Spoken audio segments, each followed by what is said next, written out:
Bonjour à tous, nous avons 3 cours d'intelligence artificielle dans notre MBA et aujourd'hui nous allons parler plus spécialement de l'intelligence artificielle et de FinTech. Qu'est-ce que c'est que FinTech? C'est la partie technique et électronique de la finance. La finance a évolué, c'est de plus en plus ça va de plus en plus vers la FinTech, à la fois dans les opérations normales pour payer son loyer, des choses comme ça, mais aussi dans la finance évoluée, et maintenant l'artificial intelligence arrive et développe la fintech.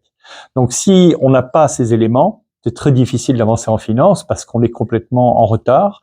Et avec ce cours, on a décidé de vous mettre up to date, c'est-à-dire de vous actualiser sur l'intelligence artificielle, son impact sur la fintech et son impact sur la finance.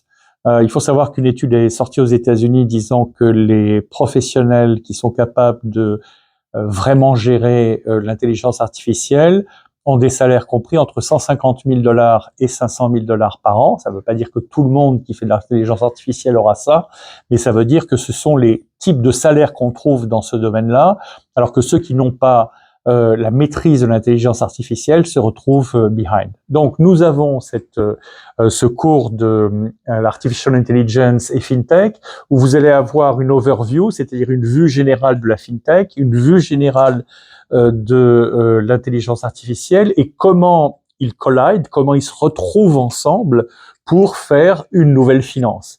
Si vous possédez cette finance, vous allez pouvoir réussir votre carrière, vous allez pouvoir avancer dans le domaine de la finance. Alors vous avez dedans le contexte historique, les applications en fintech, les applications en intelligence artificielle, les robo advisors and automated financial advice, c'est-à-dire comment est-ce qu'on va donner des conseils financiers automatisés par l'intelligence artificielle, credit scoring and risk assessment, comment l'intelligence artificielle va vous aider à évaluer le risque, plutôt que ce soit simplement votre appréciation, même si elle est aidée par des logiciels et puis des données, cyber security, reputation risk, data and machine learning techniques, types of data, structured, unstructured, big data, alternative data, data processing and cleaning, customer service and chatbots, challenges of using AI in fintech, etc. So the list is very long.